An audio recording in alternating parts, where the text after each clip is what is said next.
Hello students, मेरा नाम सागर है और स्वागत है आपका रविंद्रा क्लासेस में। आज हम लोग 9th के पहले चैप्टर की बात करने जा रहे हैं केमिस्ट्री में, जिसका नाम है मैटर इन अवर सराउंडिंग। सबसे पहले बात करते हैं मैटर की। मैटर क्या होता है? कोई भी वो सब्सटेंस या कोई भी वो एक पदार्थ जो अपना मास रखे। मास का मतलब जिसका अपना खुद का वेट हो। जैसे ये रिमोट, इस रिमोट के पास अपना खुद का एक वजन है, अपना खुद का एक वजन है, मास है, और इसको मैं कहीं पर भी प्लेस कर दूं तो वो अपना स्पेस ऑक्यूपाई कर लेगा। पहला chapter matter in our surrounding. Matter का मतलब होता है anything that has mass and occupy some space. Start करते हैं लोग पहले चैप्टर से। Matter in our surrounding. Matter क्या होता है बेटा? Anything that has mass and occupy some space. Matter हमारे आगे क्लासिफिकेशन भी है इसका। मैटर कुछ भी हो सकता है। मैटर हो सकता है दिखाई दे रहा हो सकता है मैटर दिखाई ना दे रहा हो।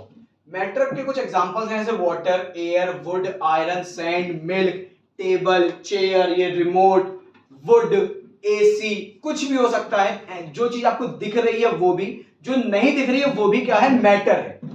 अगर बात करें आज से कुछ साल पुरानी, बहुत 100 ईयर पुरानी बात करें अगर हिस्टोरिकल डेफिनेशन की, तो जो फिलोसफर थे उनका ऐसा मानना था कि जो मैटर है वो 5 चीजों से मिलकर बना है, जिसको उन्होंने पंच तत्व कहा था। जिसमें 5 चीजें क्या आती थी? एयर, वाटर, अर्थ, फायर, स्काई, जिसको पंच तत्व बोला जाता था। बाद में इसको और ज्यादा अच्छे से एक्सप्लेन किया गया और इसकी एक डेफिनेशन बनाई गई कि matter is anything that has mass and occupy some space. बात करें अगर मैटर की, तो मैटर का फिजिकल नेचर, मैटर क्या होता है? पार्टिकल्स से मिलके बना होता है। ये छोटे छोटे पार्टिकल्स होते हैं जिसको एटम्स कहते हैं। कोई भी मैटर हो, हमारे आसपास जो दिख रहा है वो या जो नहीं भी दिख रहा है, वो सब छोटे छोटे पार्टिकल्स से मिलके बना होता है, जिसको हम लोग एटम कहते हैं। कोई भी मैटर हो बेटा, वो सब किसी ना किसी चीज से मिलके बना है। A matter is made up of small particles. जितने भी मैटर हैं हमारे पास, which is visible और may be invisible, वो सब छोटे छोटे पार्टिकल्स से मिलके बना होता है। आगे आप पढ़ोगे इन पार्टिकल्स को हम बोलते हैं बेटा एटम्स। क्या बोलते हैं? Atoms. These particles are so tiny that we cannot see them with the naked eye. समझना बेटा, एक जो एटम होता है वो नेकेड आई से दिखाई नहीं देता है। एटम को देखने के लिए हमको इलेक्ट्रॉन माइक्रोस्कोप की नीड होती है। To see a atom we just need a electron microscope. ठीक। अब मैटर हो सकता है दिखाई दे रहा हो सकता है दिखाई बाद में ना दे। जैसे एक जो शुगर होती है, जो हम लोग शुगर को पानी में डिसॉल्व करते हैं तो शुगर डिसअपीयर हो जाती है, लेकिन पानी का स्वाद चेंज होता है, पानी का टेस्ट चेंज हो जाता है, पानी स्वीट टेस्ट करने लग जाता है। मतलब जो शुगर के पार्टिकल्स थे वो वाटर के पार्टिकल्स में पूरी तरीके डिसॉल्व हो गए, वो पूरे उस वाटर में स्प्रेड हो गए। पूरा वो एक सॉल्यूशन बना है, वाटर का सॉल्यूशन बना है। उस सॉल्यूशन में शुगर के पार्टिकल्स वाटर के पार्टिकल्स के साथ मिक्सअप हो गए। ठीक।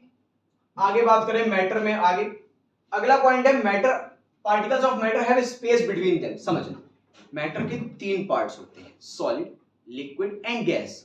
जो सॉलिड होता है उसके बीच में स्पेस बहुत कम होता है, इसलिए सॉलिड का शेप साइज चेंज नहीं किया जा सकता है। जो सॉलिड होता है उसका शेप साइज नहीं चेंज किया जा सकता, बट लिक्विड और गैसेस को हम लोग शेप और साइज चेंज कर सकते हैं। मतलब जो मैटर है उसके बीच में स्पेस पाया जाता है, उसके बीच में स्पेस पाया जाता है। कोई भी मैटर हो उसके बीच में, पार्टिकल्स के बीच में स्पेस होता है। जैसे अभी एग्जांपल था कि शुगर को वाटर में डिसॉल्व किया तो जो शुगर के पार्टिकल्स थे वो वाटर के पार्टिकल्स के साथ डिसॉल्व हो गए। मतलब वाटर के पार्टिकल्स में कहीं ना कहीं स्पेस प्रेजेंट था, जिसने शुगर को अलाउ किया कि तुम उसके बीच में आके फिट हो जाओ, जिससे कि वो उसमें पूरी तरीके डिसॉल्व भी हो गया। मतलब that a liquid phase having some space between them which is allowing any other state of matter to mix up with them. आगे बात करें, particles of matter are continuously moving. इसको हम लोग बोलते हैं रैंडम मोशन, काइनेटिक मोशन। कोई भी पार्टिकल हो, कोई भी मैटर हो, उनके पार्टिकल्स लगातार वाइब्रेट करते रहते हैं, रैंडम मोशन करते रहते हैं, वाइब्रेशन शो करते हैं। जैसे अगर आप समझना मेरी बात को, आप रूम के एक कॉर्नर में स्प्रे आप अपने ऊपर करोगे तो उसकी स्मेल पूरे रूम में फैलेगी। रीजन, आपने एक कोने में स्प्रे किया बट वो जो स्मेल है वो एयर के पार्टिकल्स के साथ मिक्स हुई। क्यों मिक्स हुई? क्योंकि वो एक रैंडम मोशन दिखा रही है। उस रैंडम मोशन की वजह से कुछ मिनट्स के बाद, कुछ सेकंड्स के बाद वो स्मेल पूरे रूम में आपको समझ में आना स्टार्ट हो गई। Particles of matter attract each other.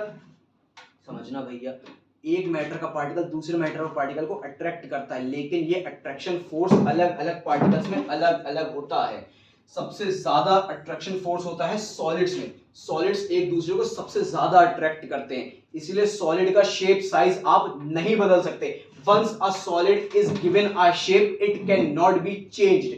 Change करोगे वो सॉलिड पूरी तरीके टूट जाएगा, आप वापस उसको उस शेप में नहीं ला सकते हो।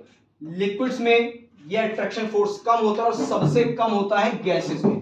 सबसे कम फोर्स होता है गैसेस में। हमने पढ़ा स्टार्टिंग से क्या क्या पढ़ा। चैप्टर का नाम था मैटर इन अवर सराउंडिंग। उसमें हमने पढ़ा कि मैटर क्या है, anything that has mass and occupy some space. Matter is anything that has mass and occupy some space. उसके बाद हमने पढ़ा physical nature of matter. Matter के टोटल 4 फिजिकल नेचर्स पढ़े। मैटर हमारा छोटे छोटे पार्टिकल्स से मिलकर बना है जिसे एटम्स कहते हैं, और ये पार्टिकल्स दिखाई नहीं देते हैं। इसके बाद पढ़ा particles of matter have space between them. Particles के बीच में स्पेस होता है, जैसे शुगर के पार्टिकल्स वाटर के साथ मिक्स होते हैं। शुगर दिखाई नहीं देती बट वाटर दिखाई दे रहा है। हो क्या रहा है, शुगर के पार्टिकल्स वाटर में पूरी तरीके डिसॉल्व हो गए। शुगर के पार्टिकल्स वाटर में पूरी तरीके डिसॉल्व हो गए। Particles of matter are continuously moving.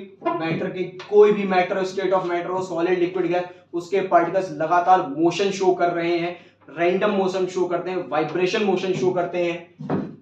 Particles of matter attract भी करते हैं एक दूसरे को। सबसे ज्यादा फोर्स होता है सॉलिड्स में, उसके बाद लिक्विड्स में और लास्ट में गैसेस में होता है। अब बात करते हैं स्टेट्स ऑफ मैटर की। स्टेट्स ऑफ मैटर टोटल 3 होती 5 हैं बट आपको पढ़ाई 3 जाती हैं। 3 कौन कौन सी हैं? Solid, liquid and gas. 2 और स्टेट्स ऑफ मैटर होती है, मैं नाम बताए दे रहा हूं, which is the plasma and Bose Einsteinium condensate. होती 5 है, पढ़ाई 3 जाती है। 3 क्यों पढ़ाई जाती है? क्योंकि ये 3 ऐसी स्टेट्स ऑफ मैटर है जो हमें दिखाई दे रही हैं, जो हमारे आसपास हैं। बाकी स्टेट्स ऑफ मैटर हमें नहीं दिखती हैं। बात करते हैं अगर हम लोग इन 3 स्टेट्स ऑफ मैटर की, तो इसमें सबसे पहला आता है सॉलिड। सॉलिड क्या होता है बेटा? एक ऐसा स्टेट ऑफ मैटर जिसमें शेप और साइज और वॉल्यूम फिक्स है। शेप, साइज और वॉल्यूम फिक्स है। पार्टिकल्स टाइटली पैक्ड होते हैं, मतलब सॉलिड के पार्टिकल्स के बीच में स्पेस बहुत कम होता है, जिसको बोलते हैं इंटरमॉलिक्यूलर स्पेस। ये मिनिमम होता है और इनके बीच में स्पेसिंग कम होती है। फोर्स ऑफ अट्रैक्शन इनमें सबसे ज्यादा होता है। कुछ पॉइंट्स यहां भी बता रहा हूं। इंटर मॉलिक्यूलर स्पेस सॉलिड्स में सबसे कम होता है, वहीं intermolecular force of attraction solids में सबसे ज्यादा होता है। मतलब पार्टिकल्स के बीच में फोर्स बहुत ज्यादा होता है, इसलिए उनका शेप चेंज नहीं हो सकता। सॉलिड्स को आप कंप्रेस नहीं कर सकते। आप सोचो सॉलिड हमारा एक बेंच है, बेंच को कंप्रेस करके चेयर बना ले, बट ऐसा पॉसिबल नहीं है। सॉलिड से फ्लो करने की एबिलिटी नहीं पाई जाती। वहीं बात करें लिक्विड्स की, लिक्विड्स का कोई भी शेप फिक्स नहीं होता है। लिक्विड्स जितने भी होते हैं हमारे, वो कंटेनर का शेप लेते हैं। जैसे आपने एक ग्लास पानी लिया, उस ग्लास को बॉटल में डाला, वो बॉटल का शेप ले लेगा। एक बाल्टी में डाला, बाल्टी का शेप ले लेगा। That liquids changes their shape according to the container in which they are poured. Liquids का वॉल्यूम फिक्स होता है। वहीं लिक्विड्स की बात करें, इनके पार्टिकल्स लूजली पैक होते हैं और liquids have the ability to flow. यहां पे एक नोट पॉइंट है, इंपॉर्टेंट है। लिक्विड्स और गैसेस को फ्लूइड्स कहा जाता है। लिक्विड्स और गैसेस को कंबाइनली फ्लूइड्स कहा जाता है। गैसेस की बात करें, गैसेस का कोई भी शेप फिक्स नहीं होता, वॉल्यूम फिक्स नहीं होता। गैसेस बहुत ज्यादा कंप्रेस की जा सकती है, मतलब गैसेस को आप कंप्रेस कर सकते हो। समझना, इसका एग्जांपल देता हूं, एलपीजी, लिक्विफाइड पेट्रोलियम गैस। ये एक गैस है जिसको कंप्रेस किया गया। कंप्रेस करने से वो लिक्विफाई हो गए और उसको हमने एक सिलेंडर में भर के बेच दिया। Particles are far apart, gases के पार्टिकल्स के बीच में बहुत स्पेस होता है और ये इजीली फ्लो कर सकते हैं। कुछ एग्जांपल्स आपके सामने लिखे हैं। ये इस चैप्टर का लेक्चर नंबर 1 था। आगे और लेक्चर्स आपको मिलेंगे। आज के लिए थैंक यू। कोई प्रॉब्लम हो तो आप पूछ सकते हैं। Thank you.